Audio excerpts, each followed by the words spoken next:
Hello दोस्तों, कैसे हो आप सभी लोग। जैसा कि आप लोगों को दिख रहा है, ईवीएस मल्टीपल चॉइस क्वेश्चंस की हमारी ये सीरीज चल रही है। ये सेकंड लेक्चर है, ठीक है। इससे पहले मैंने एक लेक्चर और बता दिया था, उसमें कुछ इंपॉर्टेंट पॉइंट्स बताए थे और 10 क्वेश्चन बताए थे ऑप्शन टाइप, ठीक है।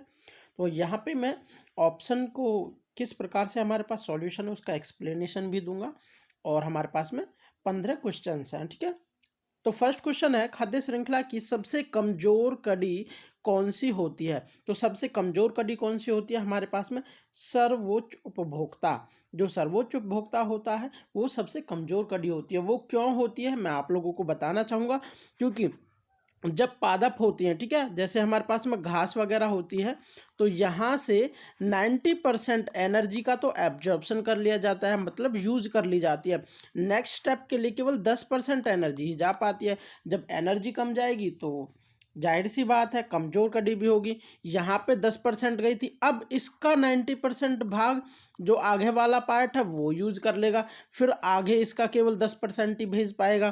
तो इस प्रकार से जब लास्ट में एनर्जी पहुंचती है तो बहुत ही कम हो जाती है। जितनी बड़ी हमारे पास में खाद्य श्रृंखला होती चली जाएगी उतनी ही एनर्जी कम होती चली जाएगी, मतलब लास्ट में कम मिलेगी, ठीक है।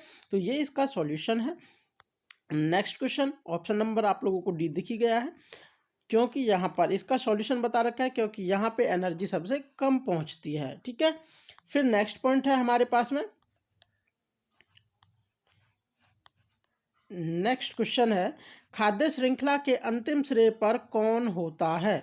तो खाद्य श्रृंखला के अंतिम सिरे पर कौन होता है, अपघटक, ठीक है। अपघटक क्यों होते हैं, अपघटक वो जो होते हैं जो मरे हुए जीव जंतुओं का, जैसे हमारे पास में बैक्टीरिया वायरस वगैरह वो होते हैं ना, गलाने सड़ाने वाले, जैसे मरी हुई चीज़ें होती हैं उनको खा पी के मिट्टी में मिला देते हैं, वो सारी चीज़ों को हम अपघटक कहते हैं, ठीक है। जब जीव जंतु कोई भी है वो मर जाता है, पेड़ पौधे भी हो सकते हैं। आप लोगों को ऑप्शन नंबर ए करेक्ट है। यहाँ पे मरने के बाद में उनका अपघटन होता है, पृथ्वी में वापस से मिट्टी में मिल जाते हैं, ठीक है। नेक्स्ट क्वेश्चन पे आते हैं हम। यहाँ पे है, जीवों में ऊर्जा का स्थानांतरण किसके द्वारा होता है। जो ऊर्जा का स्थानांतरण है वो किसके द्वारा होता है। ऑप्शन ए जल चक्र, अवसादी चक्र से, खाद्य श्रृंखला से, जंतु श्रृंखला से। तो आप लोगों का जो करेक्ट ऑप्शन है वो है खाद्य श्रृंखला। जैसा कि मैंने अभी फर्स्ट वाले क्वेश्चन में बताया था कि फर्स्ट स्टेप पर 90% ऊर्जा का प्रयोग कर लिया जाता है, सेकंड स्टेप पर 10% ऊर्जा ही जा पाती है, फिर इसके बाद में इसकी 10% ऊर्जा आगे जा पाती है, स्थानांतरित हो पाती है। तो क्या हुआ है, एनर्जी का ट्रांसपोर्ट ही तो हो रहा है, ट्रांसफर ऑफ एनर्जी तो है, किस में होती है, ये खाद्य श्रृंखला में होती है। ऑप्शन नंबर सी करेक्ट है। आप लोग यहाँ पे इसके एक्सप्लेनेशन भी देख सकते हो, ठीक है। तो नेक्स्ट क्वेश्चन नंबर 4 आ जाता है। यहाँ पे खाद्य श्रृंखला की प्रत्येक कड़ी क्या कहलाती है। जो प्रत्येक कड़ी होती है वो क्या कहलाती है। उत्पादन सतर, खाद्य सतर, पोषण सतर, अवशोषण सतर। तो इनमें से हमारे पास में जो प्रत्येक सतर है उसको कहते हैं हम पोषण सतर, ठीक है। हर कोई स्टेप होता है जो वो पोषण का स्टेप होता है। उत्पादन जो होता है वो तो फर्स्ट वाला होता है, हमारे पास में घास वगैरह होगी, पेड़ पौधे वगैरह होंगे, इस टाइप से, ठीक है। फिर उसके बाद में इससे पहले वाले लेक्चर था जो, उसके अंदर भी मैंने बताया था, वो लेक्चर आप लोग जरूर जाके देखिए। सेकंड में हमारे पास में प्राइमरी वो सेकेंडरी इस टाइप से उपभोक्ता आ जाते हैं, ठीक है। लास्ट में हमारे पास में अपघटक ही होता था, जैसा कि फर्स्ट क्वेश्चन में भी बताया आप लोगों को। फिर हमारे पास में यहाँ पे है, यहाँ पे है अवसादी चक्र में किसका प्रवाह होता है। जो अवसादी चक्र होता है यहाँ पे किसका प्रवाह होता है। तो जल का होता है, खनिजों का होता है, वायु का होता है, ऊर्जा का होता है। तो हमारे पास में जो करेक्ट आंसर है इसका होता है खनिजों का, ठीक है। अवसादी चक्र में खनिजों का प्रवाह होता है, जैसा कि आप लोगों को यहाँ पे दिख रहा है। अवसादी खनिजों में, अवसादी चक्र में खनिजों का प्रवाह होता है। क्वेश्चन नंबर 6 की तरफ चलते हैं अब हम। क्वेश्चन नंबर 6 है, क्वेश्चन नंबर 6 है हमारे पास में, पारिस्थितिक तंत्र में ऊर्जा का प्रवाह सदैव कैसे होता है। जो ऊर्जा है वो किस प्रकार से स्थानांतरण होती है, ट्रांसफर होती है, किस प्रकार होती है। चतुर्दिशा में होती है, एक दिशा में होती है, त्रिदिशा में होती है या फिर द्विदिशा में होती है? तो ये हमारे पास में एक दिशा के अंदर ही होती है। इसका एग्जाम्पल भी आप लोग देख सकते हो, क्या है यहाँ पे ये दिख रहा है, घास, टिड्ढा, मेंढक, सांप, बाज। घास को टिड्ढा ने खाया, एक ही तरफ गई है, और टिड्ढे को मेंढक ने खाया, फिर आगे बढ़ गया, फिर मेंढक को सांप ने खाया, सांप को बाज ने खाया। तो इस प्रकार से ये हमारे पास में एक ही दिशा के अंदर जो प्रवाह होता है एनर्जी का, वो है। ठीक है, क्वेश्चन नंबर 7 पे चलते हैं। तो क्वेश्चन नंबर 7 है, हरे पौधे सूर्य के प्रकाश को किस में बदल देते हैं? जो सूर्य का प्रकाश होता है उसको किस में बदल देते हैं? तो आप लोगों को तो पता ही है, एनर्जी में बदलते हैं वैसे तो। ठीक है, अब किस प्रकार की एनर्जी में बदलते हैं? तो वो हमारे पास में रासायनिक एनर्जी में बदल देते हैं। ठीक है, काफ़ी इंपॉर्टेंट क्वेश्चन है। यदि आप लोग पहली बार आए हो चैनल पर तो सब्सक्राइब जरूर कीजिए। तो रासायनिक एनर्जी में बदलने के बाद में अपना भोजन वगैरह बनाते हैं। जैसा कि आप लोगों को यहाँ पे दिख रहा है, ये रासायनिक एनर्जी में प्रकाश संश्लेषण के द्वारा रासायनिक एनर्जी में बदल देते हैं। फिर क्वेश्चन नंबर 8 पे आ जाते हैं। पारिस्थितिकी तंत्र में ऊर्जा का प्रमुख स्रोत क्या है? जो ऊर्जा है उसका प्रमुख स्रोत क्या है? भूताप है, सूर्य है, ग्रीन हाउस गैसें हैं, चंद्रमा है। तो क्या है हमारे पास में ऊर्जा का? तो ऑप्शन नंबर बी है वो करेक्ट है, सूर्य का प्रकाश। जैसा कि आप लोगों को पता है, फर्स्ट स्टेप पे घास, पेड़ पौधे वगैरह होते हैं, वो अपना जो खाना है सूर्य के प्रकाश से और कार्बन डाइऑक्साइड से और जमीन से जल लेने के बाद में बनाते हैं। तो महत्वपूर्ण जो ऊर्जा का स्रोत है वो क्या है हमारे पास में? सूर्य। ऑप्शन नंबर बी करेक्ट है।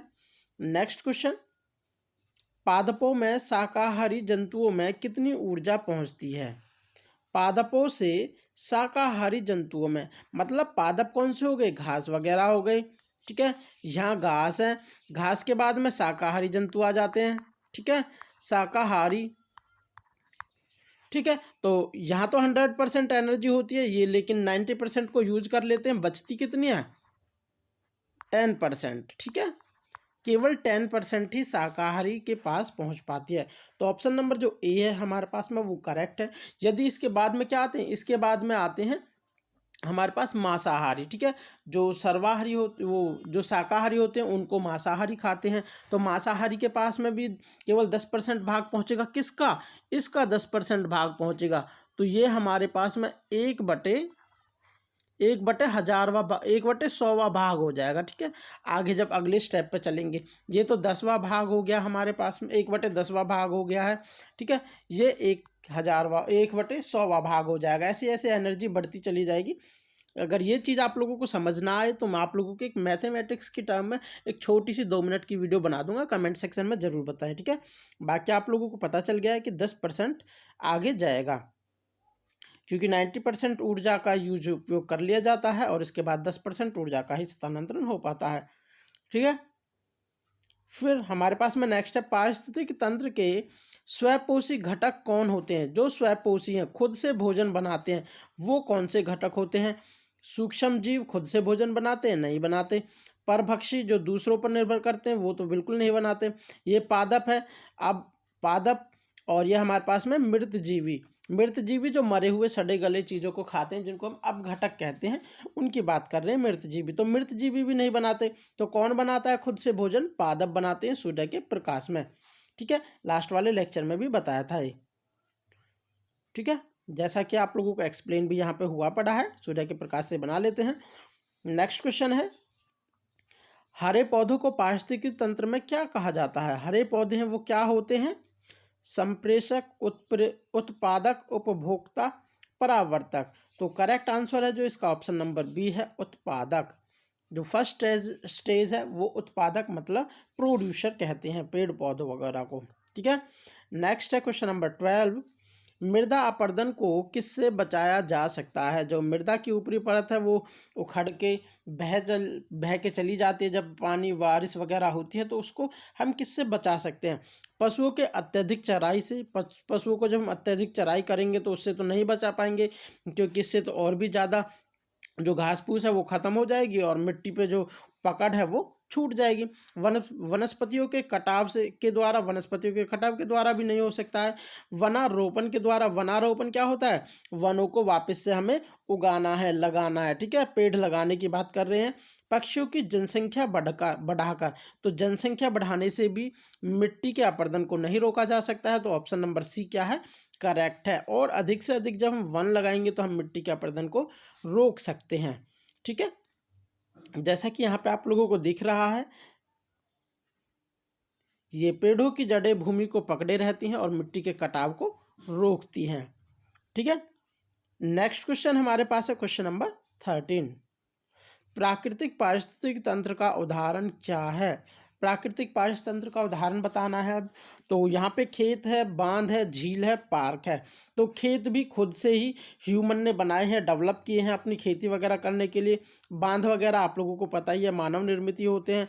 कभी पार्क की बात करते हैं तो पार्क भी मानव ने खुद ही बनाए हैं।